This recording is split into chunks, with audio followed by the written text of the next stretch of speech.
ನೀವು ಹಾಗೆ ತಿಳ್ಕೊಂಡ್ರಿ, ನಾನು ಹಾಗೆ ತಿಳ್ಕೊಂಡೆ, ನಾವೆಲ್ಲರೂ ಹಾಗೆ ತಿಳ್ಕೊಂಡ್ವಿ. ಕರೆಕ್ಟಾ? ತಪ್ಪಲ್ಲ. ಅದ್ರ ಬಗ್ಗೆ ಗೊತ್ತಿರೋರು ಸುಮ್ನಾಗ್ತಾರೆ. ಗೊತ್ತಿಲ್ಲರೋರ್ಗೆ ಹೇಳ್ತೀನಿ, ಅದೇನಂದ್ರೆ ಕೇಳಿ. ಇದು ಫ್ಯಾಟ್ ಟೈಲ್ ಶೀಪ್ ಅಂತ ಡುಂಬಾ ಅನ್ನೋ ಹೆಸರು ಕೂಡ ಇದೆ. ಎಂಥವ್ರಿಗಾದ್ರೂ ಸ್ವಲ್ಪ ನಾಚಿಕೆ ಮುಜುಗರ ಹುಟ್ಸೋ ಅದರ ಹಿಂಭಾಗ ನಾವು ನೀವು ತಿಳ್ಕೊಂಡಿದ್ದಲ್ಲ, ಅದು ಅದರ ಬಾಲ. ಸ್ಟೆರಾಯ್ಡ್ಸ್ ಹಾಕಿಸ್ಕೊಂಡಂಗ್ ಕಾಣೋ ಆ ಬಾಲ ಒಂಥರ ಫುಡ್ ಸ್ಟೋರ್ ಮಾಡ್ಕೊಳ್ಳೋ ಗೋಡೌನ್ ಇದ್ದಂಗೆ, ಒಂಟೆಗಳ ತರ. ಈ ತಳಿಗಳೆಲ್ಲ ನಾರ್ತ್ ಆಫ್ರಿಕಾ, ಮಿಡಲ್ ಈಸ್ಟ್ ಕಂಟ್ರಿಗಳು ಮತ್ತೆ ಸೆಂಟ್ರಲ್ ಏಷ್ಯಾಗಳ ಕಡೆ ಕಂಡು ಬರುತ್ತೆ. ಅಯ್ಯಯ್ಯ, ಅಲ್ಲೆಲ್ಲ ಯಾಕ್ರಿ ಹೋಗೋದು, ನಮ್ಮ ದೇಶದಲ್ಲೂ ಇವೆ, ರಾಜಸ್ಥಾನ್ ಕಡೆ.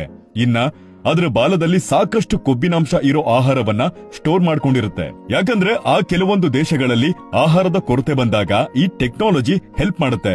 ಅಬ್ಬಬ್ಬಬ್ಬಾ, ಎಂಥ ಸೃಷ್ಟಿ, ಎಂಥ ಸೃಷ್ಟಿ. ಇನ್ನ ಆ ಬಾಲ, ಚರ್ಮ ಮತ್ತೆ ಮಾಂಸಕ್ಕೋಸ್ಕರ ಬೇರೆ ದೇಶಗಳ ಕಡೆ ಡಿಮ್ಯಾಂಡ್ ಹೆಚ್ಚಾಗೇ ಇದೆ. ಈ ತಳಿಗಳಲ್ಲೂ ಆ ತಳಿ ಈ ತಳಿ ಅಂತ ಇದೆ. ತೂಕದಲ್ಲಿ ಗಂಡು 80 ಕೆಜಿ ತನಕ ಹೋದ್ರೆ ಹೆಣ್ಣು 65 ಕೆಜಿ ಅಷ್ಟಾಗುತ್ತೆ. ಅದ್ರಲ್ಲಿ 20 ಕೆಜಿ ಬಾಲನೇ ಇರುತ್ತೆ. ಮತ್ತೆ ಈ ಕುರಿ ಸಾಕಣೆ ಮಾಡಿದ್ರು ಒಳ್ಳೆ ಆದಾಯ ಅಂತೆ. ಆದ್ರೆ ಸ್ನೇಹಿತರೆ, ಇವಾಗ ದಯವಿಟ್ಟು ನೋಡ್ಕೊಂಡು ಕಮೆಂಟ್ ಹಾಕಿಪ್ಪ. ಇಷ್ಟೇ ಮ್ಯಾಟ್ರು. ಬರ್ತೀನಿ, ಬಾಯ್.